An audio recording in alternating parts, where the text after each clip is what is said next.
Napoli! Hindi ang Pinas! Chinese diplomat! Chinese!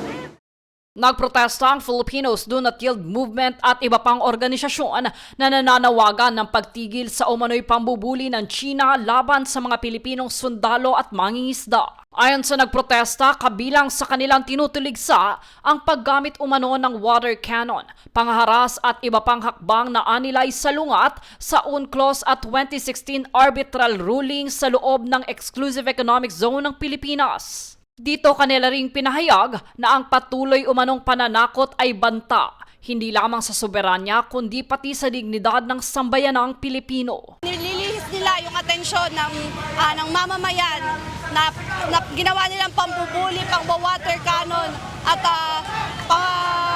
panggigiit sa mga mangingisda natin. Kung kaya nga nilang gawin yon sa mga nasa pwesto, ano pa po, yung mga mamamayan lamang po. Kung nananakot sila ng nasa pwesto, mas natatakot po ang sambayan ng Pilipino.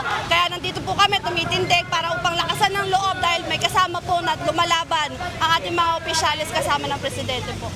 Kaugnay nito, kamakailan ring iminungkahi sa Senado ang isang pagdaraos ng pagdinig sa halip na agarang pagpasa ng resolusyon upang masusing talakayin ang naging palitan ng pahayag sa pagitan ng Chinese Embassy at mga opisyal ng pamahalaan ng Pilipinas. Kung saan 15 senador ang sumuporta sa isang resolusyon na kumokondena sa mga pahayag ng embahada na itinuturing ng ilang mambabatas na labag sa pamantayan ng diplomasya. Bilang tugon, naglabas ang Chinese Embassy ng mga pahayag na mariing tumatanggi sa mga akusasyon at iginiit na hindi sila nakikialam sa panloob na usapin ng Pilipinas. Samantala, naninindigan ang ilang senador na ang mga naturang pahayag ay maaaring ituring na pakikialam sa internal affairs ng bansa at labag sa Vienna Convention on Diplomatic Relations. Sa kabila nito, iginiit ng embahada na ang mga kanilang pahayag ay bahagi lamang ng malayang pagpapahayag. Sa panig naman ng mga grupo, nananawagan sila sa publiko na manatiling mapagbatsyag at nagkakaisa sa pagtatanggol sa karapatan ng Pilipinas sa West Philippine Sea.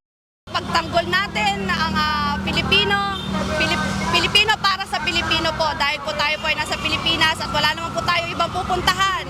Dahil tayo po ay maralita, dito lang po tayo sa Pilipinas kaya ipaglalaban po natin kung ano po yung atin.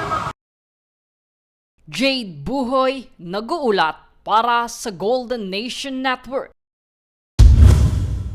Nasabat ng Bureau of Customs o BOC ang 8 inbound parcels na naglalaman ng hinihinalang marijuana na nagkakalaga ng mahigit 3.7 million pesos sa Central Mail Exchange Center sa Pasay City. Isinagawa ang operasyon katuwang ang Philippine Drug Enforcement Agency o PDEA at ang NAIA Interagency Drug Interdiction Task Group. Ayon sa BOC, idineklarang karaniwang consumer items ang mga parcel tulad ng damit, dog food at board games. Ngunit natuklasang naglalaman ng humigit kumulang 2.5 kilo ng tuyong hinihinalang marijuana matapos ang inspeksyon. Isinailalim sa chemical examination ang mga nasabat na pakete at nagpositibo ang mga ito sa presensya ng mga ipinagbabawal na droga. Ipinasa na ang mga nakumpiskang ebidensya sa PDEA para sa wastong disposisyon at karagdagang investigasyon. Ayon sa mga otoridad, maaaring maharap sa mga kasong paglabag sa Comprehensive Dangerous Drugs Act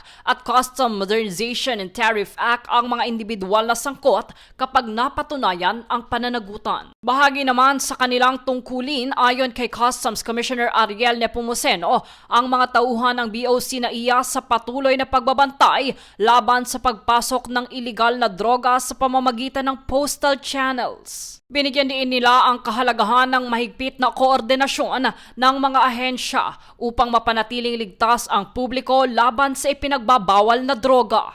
Jade Buhoy, nag-uulat para sa Golden Nation Network.